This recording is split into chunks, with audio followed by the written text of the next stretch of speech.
All right, and we are live once again. Good morning, everybody. Today is Thursday, July 16th, 2020, and welcome back to our Facebook page. My name is Michael Quedal, Digital Marketing Specialist for the New Jersey School Boards Association. Once again, coming at you live through the power of Cisco WebEx, trying our best to flatten the curve and always practice safe social distancing. NJSBA has been hosting Facebook Live events to address questions from boards, school administrators, and educators throughout the COVID-19 pandemic. And New Jersey School Boards Association is here and will be here to support boards of education and their districts on the road back. If you want a replay of any of our previous broadcasts or live streams, click the videos tab on the left-hand side of the NJSBA Facebook page. An incredible list of content there, live streams, broadcasts, other video content, interviews. So definitely check that out, and make sure you click the like button so you can be notified when we do go live in the future. Quick note about Workshop 2020. NJSBA is excited to announce that we are bringing the heart of Workshop, the training, collaboration, resources, and networking, to a virtual conference to take place on October 20th through the 22nd, and we are inviting you to submit a session for the event. All program submissions will receive equal consideration. Those submitting proposals will be notified of the association's decision via email mid-August to late August. And I'll put the Google Doc in the comment section below, so we encourage you to submit a session for that today. Without further ado, today we are joined by Chris Aviles, teacher and head coach of Knollwood Middle School of Fairhaven School District, Glenn Robbins, superintendent, Brigantine School District, and Lawrence Coco, senior program consultant, Sustainable Jersey Digital Schools, for a discussion on the importance of esports in education. We will also discuss the value of scholastic esports and why every school should have an esports team, and really how it can make the road back to school easier on students. Lastly, before we bring in the guests, I want to let everyone know that we will be monitoring the comment section during and after the broadcast. So if you have a question or a comment, or just want to say hi and where you're from, drop it in the comment section below and I'll forward it along to our experts. So whether you are a school board member, administrator, teacher, or even a parent, we are here to serve you and help you work through this difficult time.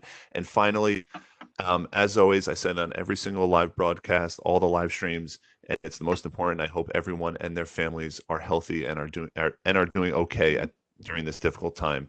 So without further ado, I want to start kind of bringing the guests into the live stream here. Good morning, Chris. We're going to go around the horn to do some introductions. So why don't you kick it off, Chris? Yeah, awesome. Thank you, Mike. Thank you for having me. My name is Chris Aviles. I am a teacher in the Fairhaven School District over at Knollwood Middle School. There I teach a social entrepreneurship program during the day, but after school I transform into the head coach of the Fairhaven Knights esports team. I created this esports team 3 years ago, and we were the first middle school esports team in the country. And since then, I've been taking my passion for esports and all the benefits and all the great ways that it transforms kids, and I've been trying to help other districts start esports teams as well. Awesome. We also have Glenn Robbins, a part of the discussion today. Good morning, Glenn. Hey, good morning, everybody, and thank you so much for allowing me to be part of this amazing discussion with some amazing dynamos in the field. My name is Glenn Robbins. I am the superintendent of Brigantine City School District in Brigantine, New Jersey, just north of Atlantic City. Beautiful place to be this time of the year. I've been here since February. Before that, I was a superintendent in Tabernacle, New Jersey for 3 years. And before that, principal, teacher, coach, assistant principal, you name it, wide range of expertise. And also very blessed to be part of the AASA governing board, COSN Empowered Superintendent Board, and also NJSBA's technology coach there, which helps oversee New Jersey's largest tech conference, TechSpo, every year. So just excited to be here and excited to be in Brigantine as well. Awesome. Thank you so much, Glenn, for joining the broadcast this morning. And finally, we have Lawrence Coco, who was actually a part of he definitely looks familiar because he was a part of the Sustainable Jersey Digital School announcement on our Facebook Live broadcast a couple of weeks ago. Larry, good morning. Welcome back to the broadcast. Yeah, hi. Thanks for having me, Michael. And I'm really tickled to be on with Chris and Glenn. I mean, two folks that I consider to be on the forefront of digital education in the state and nationally. both of whom are award winners, and they can tell us more about that later if we can work it in. But I was the Director of Educational Technology for the New Jersey Department of Education for 13 years, from 2004 to 2016. As part of that, I was a proponent of game-based learning strategies as part of our computational thinking student technology literacy standard that we established in 2015. I actually co-founded a nonprofit, Games for Ed, Games Number 4 Ed, years ago, to help promote the use of game-based learning in education. For years, I was a member of a World of Warcraft guild called Inevitable Betrayal, with educators around the world slaying dragons and doing dungeon runs and finding ways to integrate game-based learning into their curriculum and their teaching strategies. And there's a lot of brain-based research and theory that supports the idea of scaffolded learning, scaffolded returns, scaffolded rewards that makes for the most effective learning strategies. And that's what game-based learning is all about. And that's one reason why it's so effective in a school setting when it's done correctly. And we're going to be talking about that with Chris and Glenn. It's not just throwing a student up on a computer and saying, go play Fortnite. It's about having a really well thought out plan about how that student is trained to be an ethical player, how there's support behind him, how everyone can get involved, how this, and I'm sure Chris is going to talk about this, how it's such a cross-curricular activity, how it gets everyone involved in the school, really, if you let it. And I honestly, I could go on and on, but I don't want to suck up all the oxygen. So I'll let Chris go, because he's got some really exciting stuff to talk about. I'm really happy to see the success of what Chris is doing with esports in the state. Absolutely, Larry. Couldn't have said it better. As we move on with the conversation and start to get to the discussion, I want to keep welcoming people into the chat. Good morning, Terry. Good morning, Lorenzo. Good morning, Jason from Hamilton. Good morning from Jersey City, Lorenzo, Bonnie. And we'll get to some of these questions for sure that are already coming into the chat. So let's dive right into the conversation here. Chris, do you want to start off? I mean, what is the real value of scholastic esports? So for those who aren't familiar, esports is basically competitive video game playing. The same way that two teams will meet on a football field and battle it out head to head is what esports is all about. But what scholastic esports is this idea that kids love playing video games, right? We know 99% of boys, 94% of girls under the age of 18 report playing at least 2 hours of video games a week. Scholastic esports takes all the things that we want to teach them and can teach them through games, right, in a way that they already are engaged in. And so esports definitely does have a competitive side, and I'm a very competitive person. I've coached here in the state for 10 years, and I played, sports in high school and in college. But the other side of that is understanding that your esports team can be a gateway to introduce students to social emotional learning, to introduce them to health and wellness, to introduce them really to some new friends maybe they haven't even met yet. So what scholastic esports is taking that competitive side of video game playing, all the values, right, that we get out of that just through the competition, but then also packing in other really valuable life lessons that we can use to teach our kids. Absolutely, absolutely. So why should every school have an esports team? So yeah, Chris, you want to start us off? Yeah, so I think the benefits of having an esports team, me first and foremost, I've wrestled my entire life, and I would argue that wrestling is the most inclusive, accessible, traditional sport. I've coached athletes that have been deaf or blind or had some other physical handicap. I've had students who have been on the spectrum. I've had students, from all different walks of life, and they've been able to find a home on the wrestling mat. Esports, I think, is even more accessible, right, than wrestling. And what I love about esports is not only will it draw out kids who maybe can't play traditional sports, but you're going to find that it draws kids that maybe are underserved in your school, right? I like to say maybe they don't have a homeschool connection. So typically after school, maybe they just go home. They don't partake in sports. They don't partake in clubs, right? Maybe they just go home and game. The beautiful thing about bringing esports into the school is that you're going to bring a lot of these kids together that maybe don't have a home, outside of, some of the other extracurriculars. And they're going to come together, form new friends group. They're going to have an affinity space where they can share their passions with other students. And for me, that first and foremost is the biggest and most important thing through esports, is that we build a community within our schools that really draw in kids who may need it the most. Definitely. Glenn, Larry, do you have anything to add? Yeah, so I can chime in a little bit. And, just thinking about what just Chris just talked about with the sport, look at all the positive benefits that each sport brings to a school district. And now you're providing an outlet to all the other students that may or may not be a part of that. I look at it like a unique thing. Like, here we are in a brand new world where we can't really touch, can't really do anything. But yet in esports, they can still do some sense of normalcy. And let's think about that. When you combine all the major league sports teams, except for the Super Bowl, Esports World Cup outshined and had more viewership than any of those combined, excluding the Super Bowl. So the kids are there and the adults are there, and they want to play and so forth. But to Chris's point, it's providing an outlet and collaboration. Speaking as a father, during the pandemic that we had, when the school buildings were shut down, the school was still being, taught. I saw my son connecting more than ever with his friends and his neighbors. So he had a sense of normalcy. And when I was making phone calls around the parents, whether it be a staff member or a parent in the district or whatever it may be, a lot of dads that I talked to said the same thing. We never thought we'd say this, but video games are helping us in our household right now because of that connectivity that these kids are having. And, thinking about that as we go forward with this rollback program for New Jersey, especially, is how do we continue sports programs in a time that is very unique, and there are so many, the world changes every 24 minutes, let alone 24 hours, and yet with esports, it's constant connectivity. And as long as the districts have that, and those families have that, there's just so much potential. Absolutely. Yeah, Larry? I think the sense of community that an esports league can bring to the students and the school is of such incredible importance now.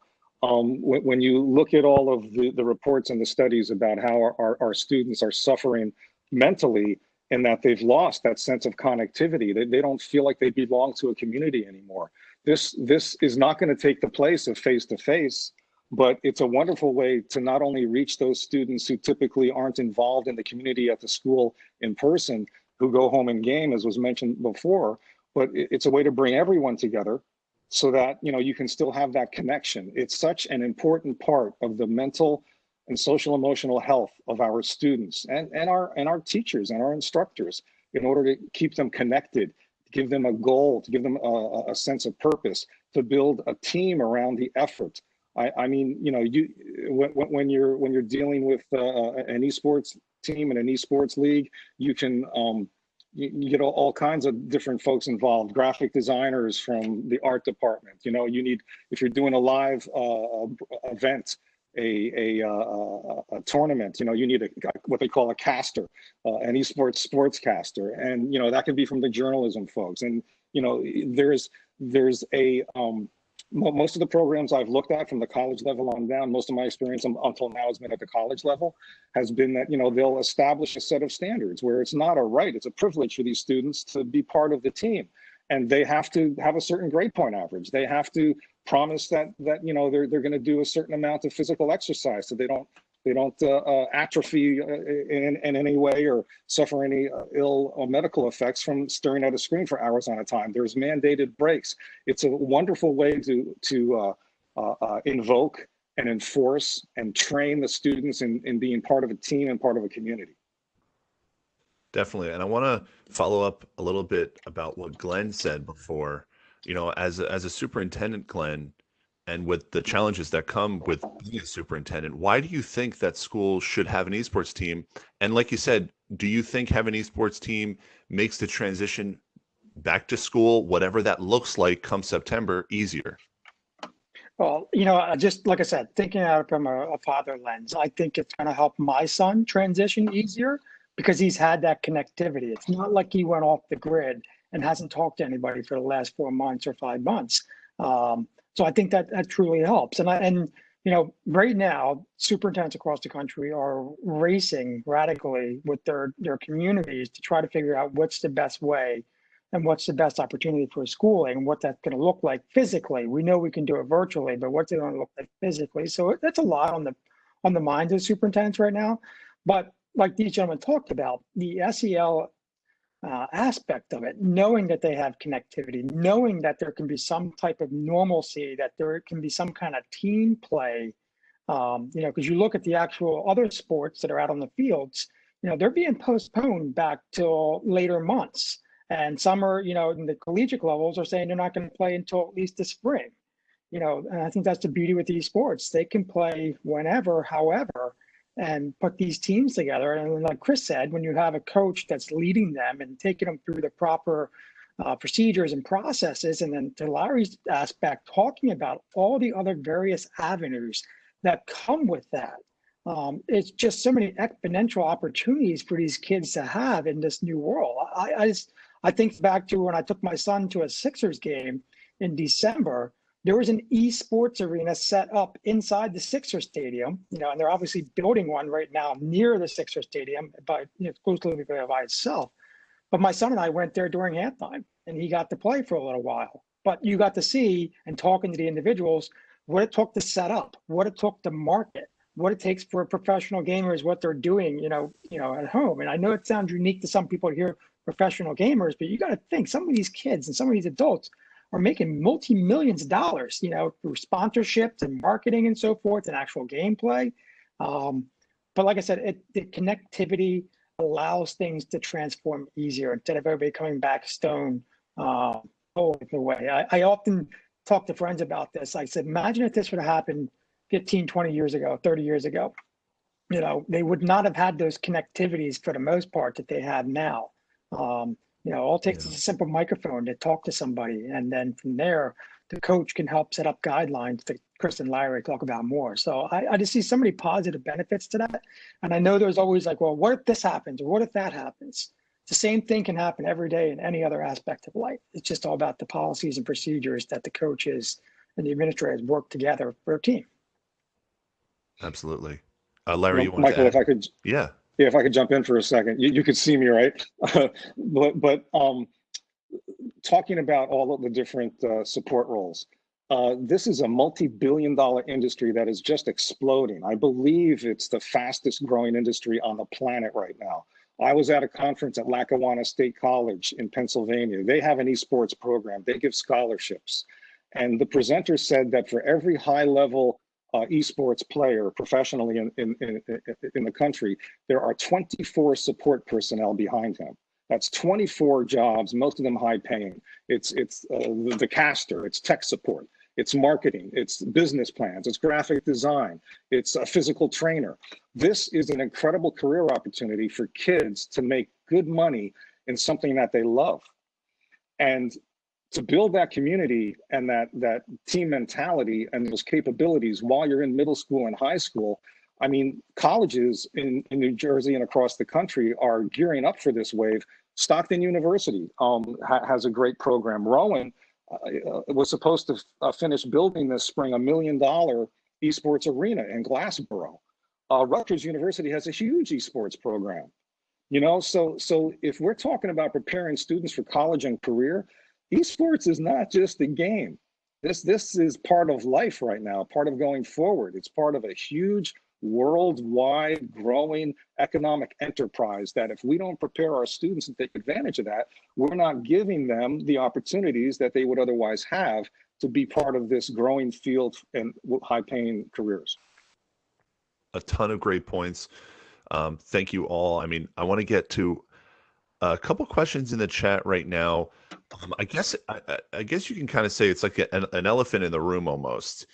Terry said, so many think video games are teaching violence. Can you speak about the great values games can teach? And she also says, thank you for bringing up the arts involvement. And then to follow up on that, Jason also says, he's a lifelong gamer and participated in collegiate esports himself. In his district, he had some comments on whether the district should host games that contained realistic violence, for example, Call of Duty, Rainbow Six, those type of games. The worry was the implicit endorsement of violence. Chris, do you want to talk a little bit about that? Yeah. So I've been coaching an esports team at Knollwood going on 3 years now. But I've been involved with esports since 1998 when I used to do a lot of competitive StarCraft, and I've been involved in the scene ever since. And so I think those questions go hand in hand. There's been a ton of research about violence in video games, and they've found no correlation between violent video games making violent students. However, to the second comment, I don't think that realistic violence has a place right now in our schools. So your Rainbow Sieges, your Call of Duties, I don't think that's the kind of games that we should be pushing. I know that high schools especially are a little bit more flexible with, I guess we'll call it, fantasy style violence. That would be like your Overwatch, your Fortnite, where there's not a lot of blood, and instead of actually dying, they kind of just like disappear and respawn. I personally don't have a problem with that. But I can imagine some school districts do. And so that's why the game that we play, and especially at the middle school level, the game that I promote is a game called Rocket League, which the easiest way to understand that is soccer with cars. But going back, if somebody really truly believes that violent video games make violent people, it's really hard to convince them, right? You can show them all the research in the world, but that's more of a feeling, right, that you're going to have a hard time dissuading that person of. And so what I would then say is, again, those benefits, and you heard a lot about them, but let me try to categorize them. I see two big benefits when it comes to esports in schools, and why we should be encouraging students to play video games. And so the first one is that SEL piece. With my team, I tackle SEL, right, kind of in 3 levels. Just like traditional sports, through esports, I could teach my kids teamwork, communication, and leadership, right? So the same way that when you're playing football, you were wrestling, you learned those skills from being part of a team, you're still getting that same experience by being part of an esports team, right? That's what competition brings. But I think there's a second level, right? That second level that I work a lot on is health and wellness. And so part of that is making kids understand that their diet, exercise, and sleep have an impact on performance. And what I've noticed is, if you want to talk to kids about that kind of stuff, if you don't kind of wrap it in a way that they care about, they kind of glaze over.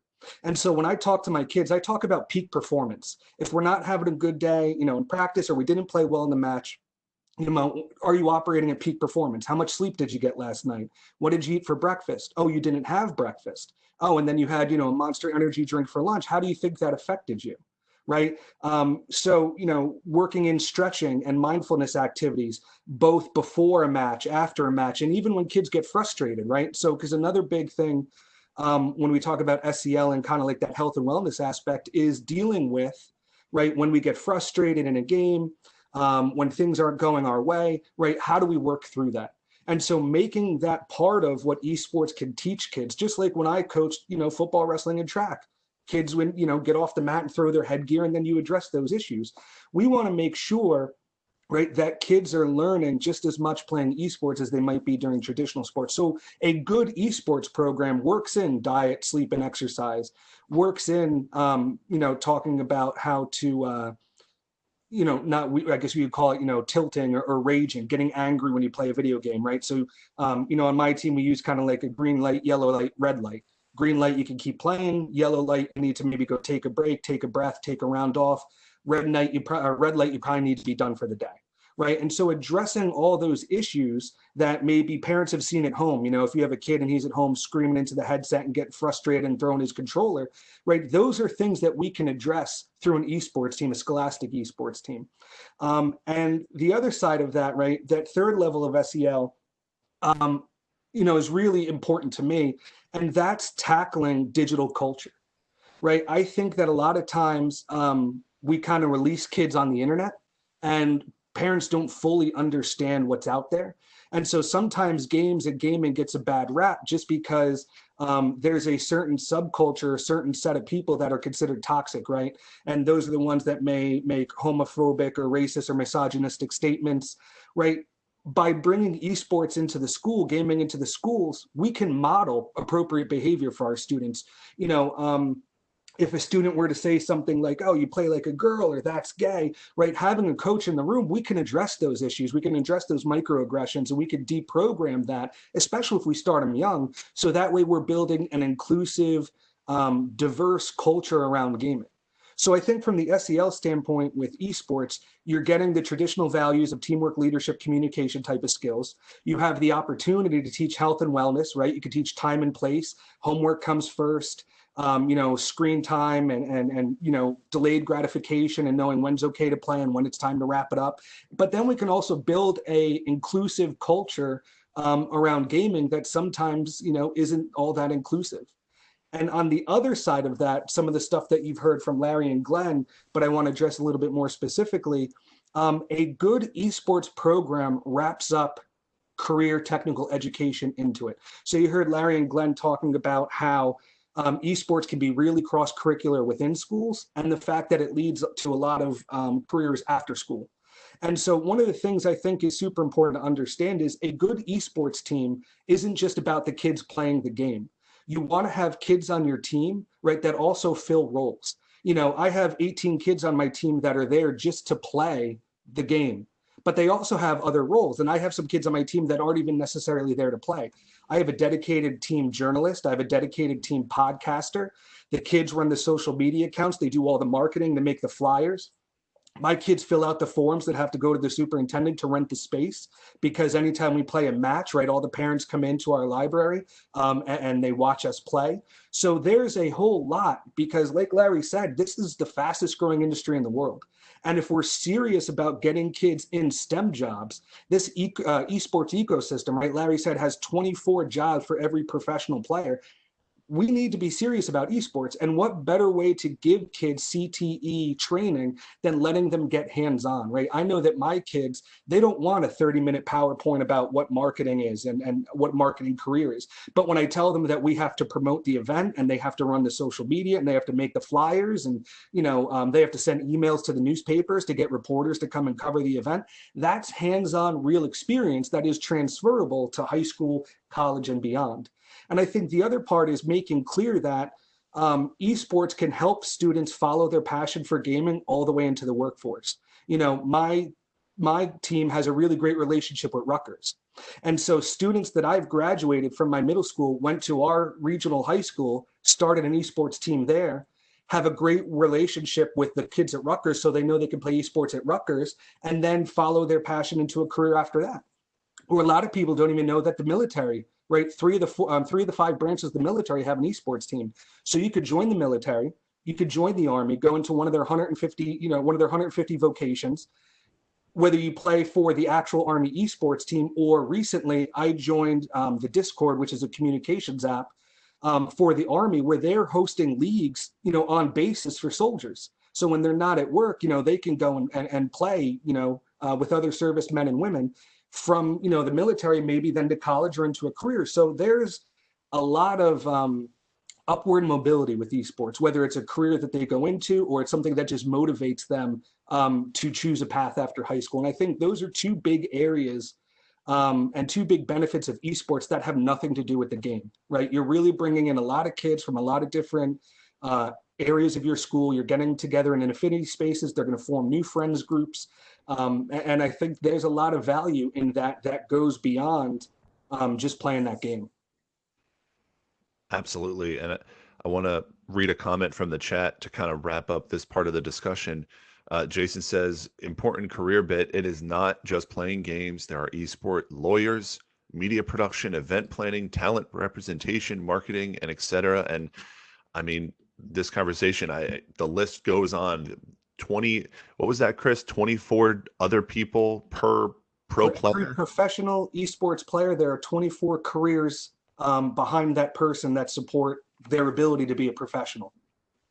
Incredible. Absolutely. So let's move on with the discussion a bit. How does esports work in school, out of school? I know you touched upon, the stuff that the kids need to do in school, promotion of the event, but what are kids doing out of school? Do they have practice? Do they play video games in school? What are the students doing? So the way it works at my school and what I'm seeing, with the other schools that I work with is whether it is during a lunch recess advisory period or whether it's after school, like a traditional sport, the kids are meeting up together. We're coming into the room, we're turning on our computers, As the computers are loading up, we're talking about our goals that day for practice. We might be doing some stretching. We might be doing some breathing, getting ready. And then we jump in and, again, drawing on my 12 plus years of varsity coaching here in New Jersey, it's very similar to what you would have at a traditional practice. We start off by doing drills. We then move into scrimmaging. From scrimmaging, we film them, and then we might break down the film. We might analyze different areas we need to work on. And then the kids are usually going home with some type of homework, something that they can work on. But that homework or things that they work on at home, right? My kids sign a contract, and I would hope other schools do the same, right? School comes first. Getting your work done comes first. And if and when you have that discretionary free time, if you choose to practice to get better at the esport that you're involved in, right, here's the things that you can work on at home. And so it's really just modeling that time and place for kids to make sure that they're getting all their other done stuff first. And again, that's exactly what I did with my athletes. If I had a kid who came to practice, Coach Veals, I'm going to be a half hour late. I got to go to extra help for English. School comes first. Right. And like Larry even mentioned earlier, I know personally on my esports team, and I would encourage anybody who's thinking about an esports team, I tie behavior, attendance, and grades to my program, just like I did again when I was an athlete, when I was a coach. But Glenn, I guess from a superintendent's perspective, what would you want to see to get a program started in a school? Well, I just want to go back to some of your comments earlier, and I love everything you were talking about, Chris. Just thinking about the SEL, the CTE, the health and wellness, the digital culture, digital citizenship that you're talking about, and I just call it citizenship in 2020 anymore, and the empathetic piece. Imagine if we had been doing this for 20, 30 plus years. What would our society look like right now? Instead of what we look at when we turn on social media and go, oh my goodness, here is a firestorm over the smallest or the biggest things ever. Imagine if, these parents were kids back then that had these opportunities, and you focused on that. So I'm looking at it from that lens as an educational leader and as a father, that you're teaching them and helping guide them all these corrective practices. And not only that, not only just them, but it's also the communication and the connectivity, the whole community and the parents. I couldn't tell you the amount of times I'd have to stop my son and sit him down and talk to him about some of the things he would say or somebody was something saying to him. By having that, just like everything you're talking about, it doesn't have to be esports. Take esports out and put in another word, whether it's an organization, whether it's a classroom, whatever it may be. These are the things that you're hopeful for, in education to better our world, as we continue going forward. So coaches like you, Chris, and other people that have these conversations that are so willing to share out and help others, because a lot of times people want to start something, and the first question they ask is, do we have the money? Do we have the time? Do we have an advisor? And where do we even start, and how do we go from there? And to take it a step further, Chris, I guess the question I throw back onto you is, with this, road back, we're not supposed to be sharing or touching anything of somebody else's. So how do you navigate that from a esports aspect as a coach now? Yeah, so it's interesting. A lot of programs were able to continue their esports season uninterrupted because of the online nature. And so even if we are back face-to-face or hybrid or we're at home, we're still able, right, to have our season. Tools like Google Classroom, Google Meet, Discord, to continue our community online. And what I love about getting an esports team, striking now while the iron is hot is no matter what school looks like in September, or, if we have to break because we have flare-ups or whatever you want to say, esports will continue to be uninterrupted. And for a lot of kids, right, that was the one constant in their life, is they knew that we had practice Tuesdays and Thursdays from 3 to 5, and that was really important for them. So I think that aspect of esports, we could be in a room socially distant, but still be playing as a team. So I find, that's really valuable. And so the one thing that I want to share from that aspect, so being so passionate about esports, one thing that I did, because I get a lot of questions about how can we start an esports team in our school? How can we, do this? And I was actually working with a school district yesterday who is taking their athletic travel budget, since they're not going to be traveling, and is, using that money to start up an esports team. And so I've been helping them, but, this is something I'm super passionate about. So what I did is I started a nonprofit called Garden State Esports, along with Steve Isaacs, Regina Schaefer, and Dr. Matt Strobel. If you're not familiar, they're all New Jersey educators. So we're all in the class and we're in the school. And what we're trying to do is we're trying to help for free every school in New Jersey start an esports team who wants them. And so if you're listening and you want to bring esports to your school, whether you're a parent or a teacher or an administrator, go to gsesports.org. We have all free resources, all pre-made resources you need to get onboarded at your school. We provide the competition, we provide the league, and we want to make sure, Glenn, like we're talking about, that it's done right. So, Steve Isaacs just wrote a great post about how you can have a esports team in the time of COVID and what it looks like to have that team, meeting virtually or face-to-face, socially distant. So I think there's a lot of opportunities there to make sure that we do things right in New Jersey, because the other concern I have, and I won't go too deep into it, is we're the only nonprofit in New Jersey, but there are a lot of for-profit companies that are trying to monetize kids and promising everybody the world. And I think this is one of those spaces where we need to, as always, as educators, protect our students, right? Whether it's in the classroom with social distancing or making sure that they're not being monetized and marketed and sold by some of these for-profits. And so I think for me, that's going to be the most important thing. That's how it has to be done. If you want to bring esports into New Jersey, into education, it has to be educator-led, student-driven, student-focused, student-centered, and then making sure that we do it right. We put in the CTE, the SEL, we build those affinity spaces that are inclusive and diverse for students. And that's just something I've been super passionate about. Definitely a lot of great information, and I'll get that link from Chris and I'll put it in the comment section below after this broadcast. As we wrap up the discussion, I definitely want to get to a hot topic in the chat for sure. Is how do you get started?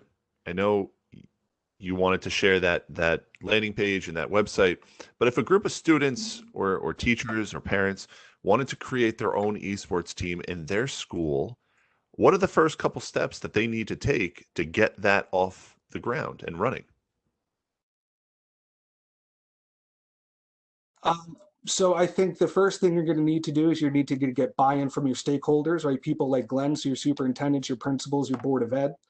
I think once you've convinced them the value of an esports team, you need to find an advisor, right? Somebody within the school or school appointed who, just like a club, can oversee the club. And it's important to know that they don't have to be gamers or knowledgeable in the game, whether it's through Garden State Esports or just a whole host of wonderful people in the esports EDU community. You can run a team without knowing anything about video games, right? I'm not a great, Rocket League player. My kids are generally better than I am. And so my best kids become the coaches, which is a whole nother side of the SEL story. But then after that, it's really just finding competition, working in those really valuable lessons. And yeah, it's really not as bad as people think it could be. Great. Glenn, anything to add about the steps that your district took?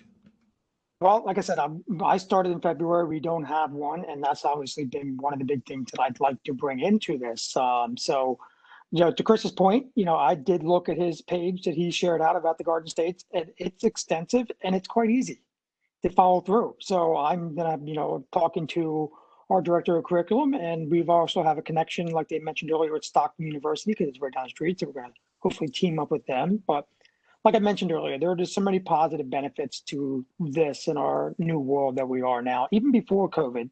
And to Chris's point and Larry's point, there was just so many opportunities that can come out of this. And that's ultimately what we want as an educational leader, is to provide opportunities for kids to go on to bigger and better things than any of us could ever imagine. So us giving those gateways and those opportunities, anything's possible.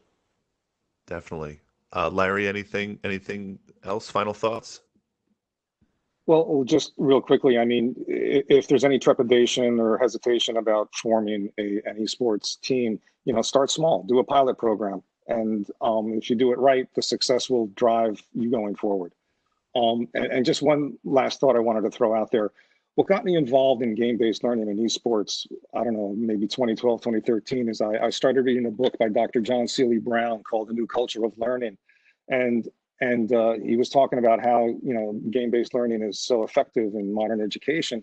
And then I watched a webinar by him, and he said that he would rather hire a high-level World of Warcraft gamer than a Harvard graduate. And he said that people just don't realize the incredible amount of data and information and quick reflexes and quick decision-making skills that a high-level gamer develops in a game like World of Warcraft and other games that makes them especially suitable for being competitive in a digital economic environment.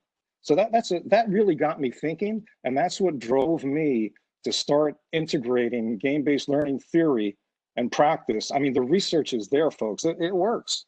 And if you think games are just for gaming, they're not. It's big business now. So I'll leave it there. I think that we all owe it to our students to be on the forefront of what careers are available and what education and brain-based learning theory shows us. And esports and gaming is a very viable solution in terms of reaching students in a very effective way. Absolutely. And as we wrap up the broadcast, I want to throw it back to Chris. Any final thoughts, any resources out there to wrap up the broadcast? Yeah, I would just direct anybody interested to check out gardenstateesports.org. We have a lot of the resources up there for free. You can reach out to me at TECHED up teacher, teched up teacher on all social media. I'll talk about this all day. I'm happy to help you, your district, bring esports to New Jersey. And I hope to, we have 580 something districts in New Jersey. I'd love for every school to have an esports team. Absolutely. And I'll paste all of those, all of the things that Chris was talking about, his email and everything else in the comment section below, so you can reach out to him and his social media. So I just want to thank Chris, Glenn, and Larry for joining us today on the broadcast. Incredible discussion. I want to thank all the live viewers for joining us today. We are about 150 likes away from 4,500 here on Facebook and only 50 followers away from 5,000 on Twitter. Absolutely incredible. We are so proud of our community that we're growing here on these Facebook Live sessions. So if you like what you saw here today, give this video a like, leave it a comment below, or share this post. It really helps our broadcasts grow and get the content out there to the community. I want to let everyone else know that future Facebook Live events will be announced on NJSBA.org, through School Board Notes, and through our Facebook page. So like I said, you're already here. If you haven't already, click that like button. For the latest information, bookmark www.njsba.org/COVID-19, and I'll put that in the comment section below as well. That is our incredible resource page, everything COVID-19. And now we've transformed it to the road back, so that landing page is updated daily. It's a real joint effort across the association. So again, thank you all for joining us today, and I hope everyone has a great rest of your Thursday. Have a great weekend, and stay safe. Awesome. Thank you so much. Stay safe, everyone.